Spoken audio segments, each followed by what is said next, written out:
Hey guys, welcome back to the Encounter Podcast where we talk about the most organic encounter that you'll ever have in your life, and that is encountering the Lord Jesus Christ.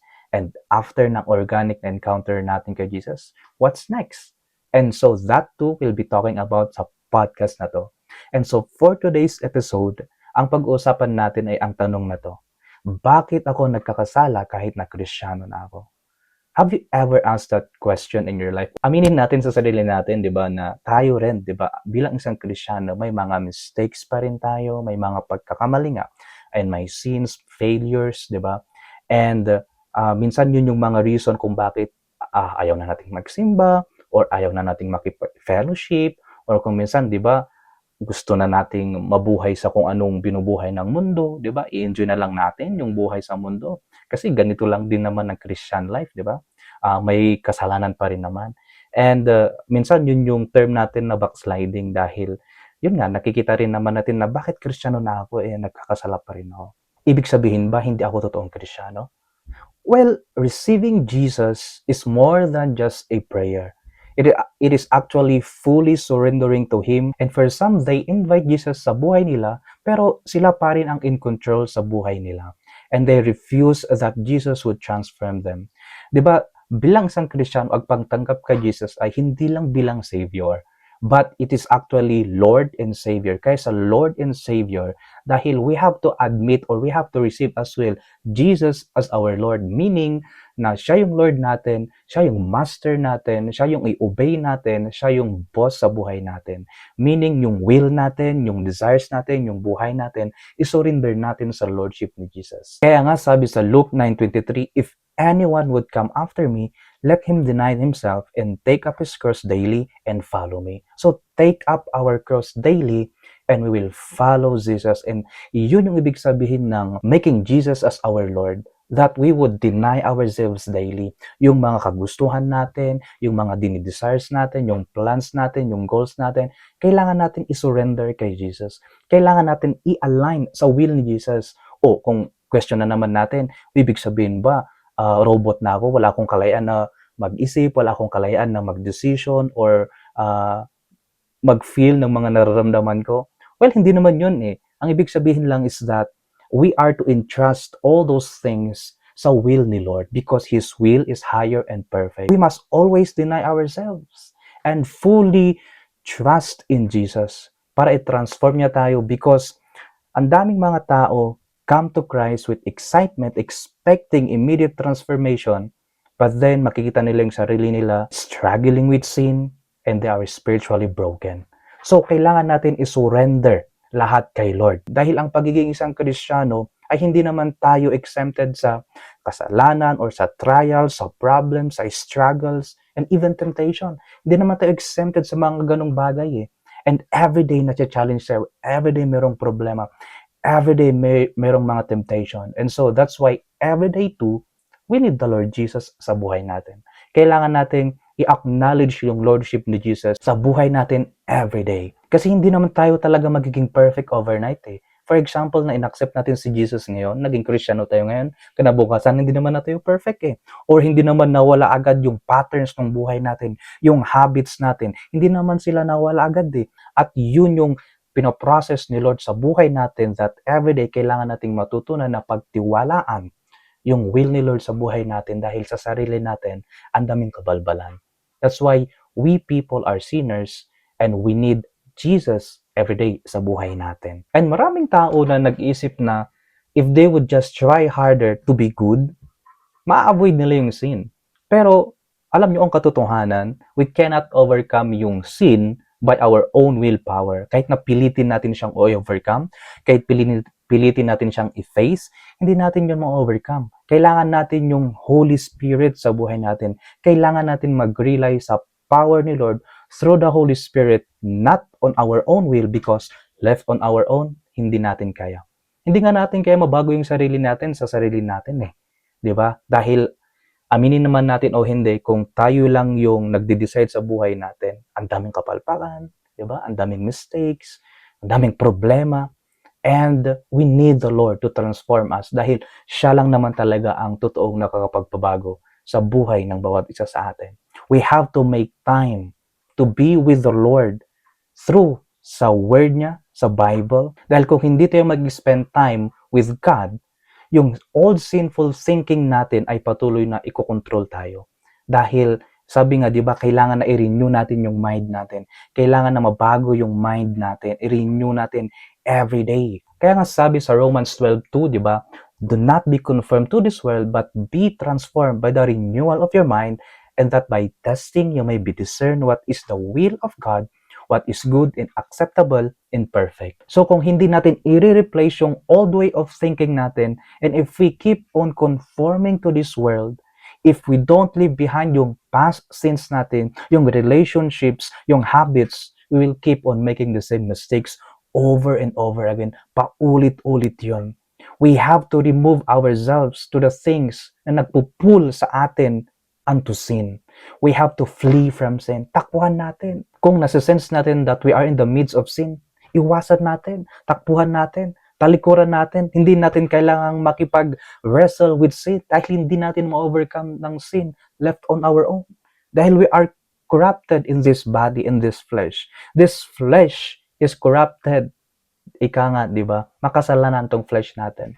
And if we rely on our own will, yung emotions natin, yung mind natin, matatalo tayo. We have to flee from sin and choose the path that Jesus has already won for us. Dahil yung enemy or yung devil will try to keep us trapped from guilt and temptation. Gusto niyang maniwala na wala na tayong pag-asa na magbago or hindi na tayo magbabago. But to tell you the truth, guys, that's why Jesus came to save us. Because He can transform us to the best version of us. And only through Him na mababago tayo. It's only through our Lord Jesus Christ. That's why, kaya sabi ko kanina sa umpisa pa lang, we are to surrender everything, yung buhay natin. We are to offer our lives as a living sacrifice, sabi nga, di ba, sa Bible. And we are to realign our will into His will. So yung na-experience mo or yung na-experience natin lahat na bakit nagkakamali pa rin tayo or nagkakasala pa rin tayo kahit Kristiyano tayo, ay hindi sign na may mali sa faith mo. It's actually part of a spiritual battle. And so, I want to give a few reminders sa topic natin. One, Christianity is a lifetime journey, not perfection. So yung Christian life natin is a lifetime journey. Habang nabubuhay tayo, binabago tayo ni Lord, tine-transform tayo. Hindi siya immediate na, sabi ko nga kanina na, Kristiyano na tayo ngayon and then bukas perfect ka na. No. As long as we are living in this world, or we have this life, the gift of life that God has given us, araw-araw yan, binabago tayo. Araw-araw yan, tina-transform tayo. So Christianity is a lifetime journey, not perfection. Perfection. We can attain perfection in heaven, in the presence of the Lord. Yes, by position, we are now perfect or holy in the eyes of God, not even because of us, but because of what Jesus has done on the cross, paying the penalty of our sins and in 3 days overcoming death and giving us this eternal life. And so, because of that, kaya tayo naging righteous in the eyes of God. But it's not because of us. So, positionally, yes, we are holy. But then again, sa theology nga, meron yung term na sanctification, in which yun yung term na process, pinaprocess tayo, binabago tayo sa journey natin, sa Christian walk natin. And so, because Jesus has won the victory for us, we are to entrust our lives, we are to depend on Him, and we are to anchor our faith in our lives sa Kanya. So, Christianity is a lifetime journey, not perfection. Second, old habits will not disappear right away. Meron at meron pa rin. Even if you're 10 years Christian now, 5 years Christian now, or a year Christian now, or maybe 20 years Christian now, meron pa rin yung old habits natin na kagawian natin before na laging bumabalik, di ba?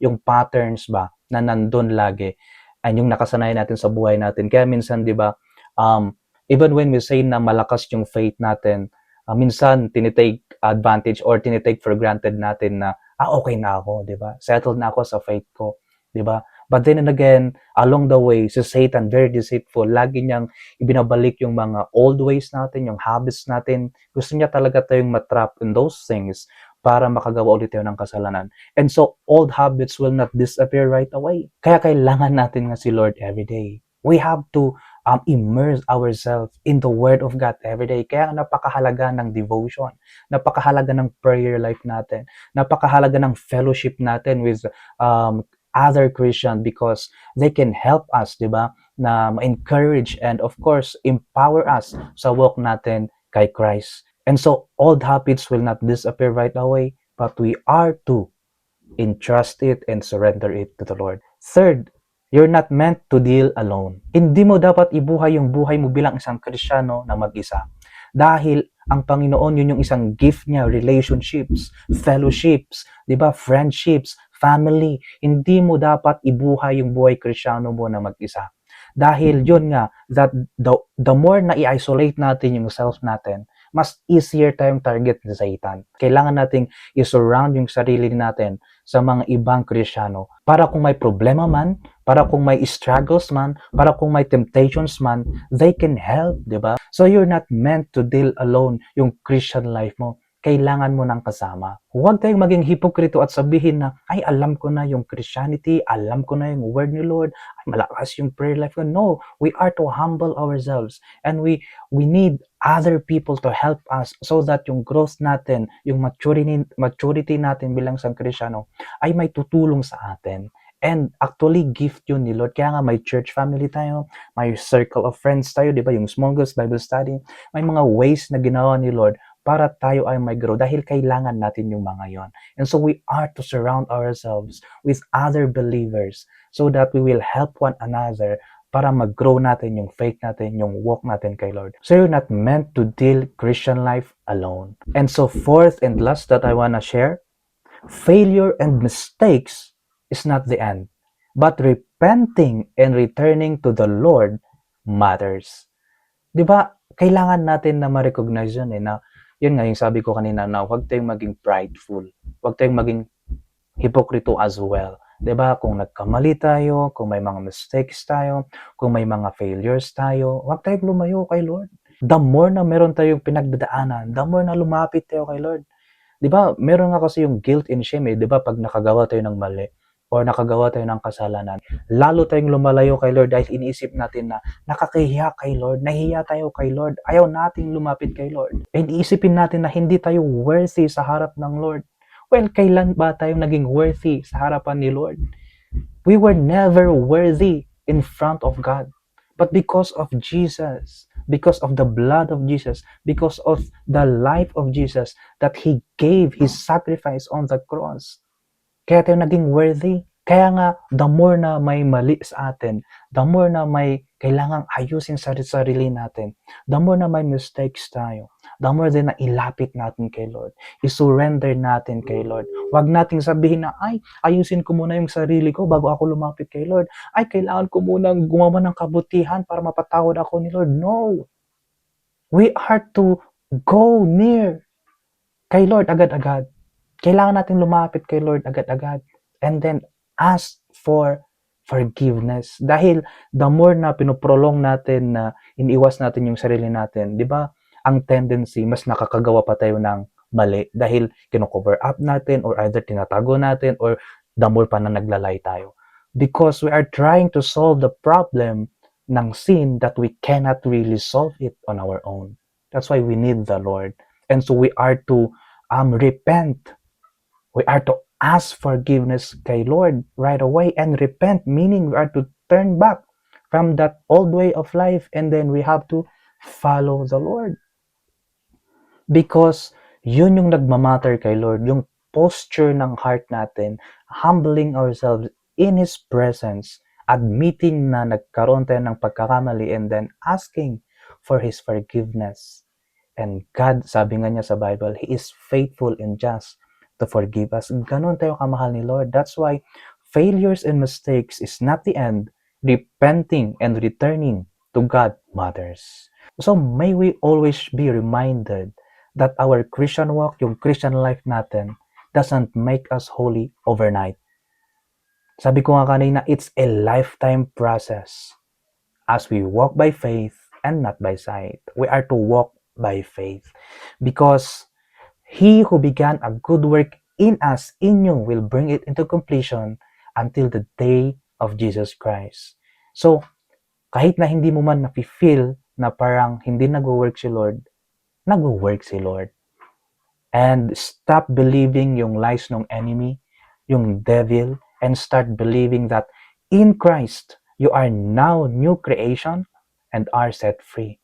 For once and for all, yung buhay ni Lord sa cross na ikinamatay niya. And then in third day, He rose again from the dead, giving us this life for all eternity. Because of that, for once and for all, we are now set free from our sins, past, present, and future. We are already justified and set free from sin.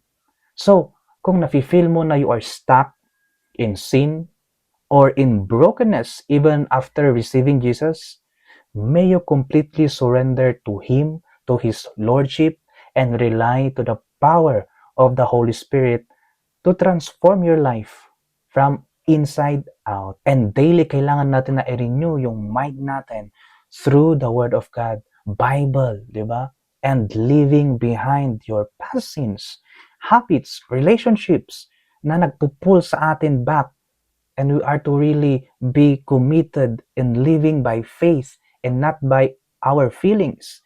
And believe that your identity is now in Jesus Christ and not in your sins, failures, mistakes, and then embrace the grace of God that empowers you to live a victorious life. So, may we walk in victory that Jesus has already won for us and trust His process na i-transform niya tayo araw-araw sa buhay natin as long as we are living this so-called Christian life. And so, I hope that yung topic natin ay nagme-make sense sa inyo, and I hope that some of your question ay na-answeran and that kailangan natin na ma-realize talaga that yung Christian walk natin, yung Christian life natin ay hindi para sa atin, kundi para kay Lord. So, kailangan nating i-entrust yung buong buhay natin sa Lordship ni Lord. So, that's it for our episode and that's it for this podcast. And kindly like, share, and subscribe sa channel natin para ma-update pa kayo sa mga susunod nating videos and podcasts.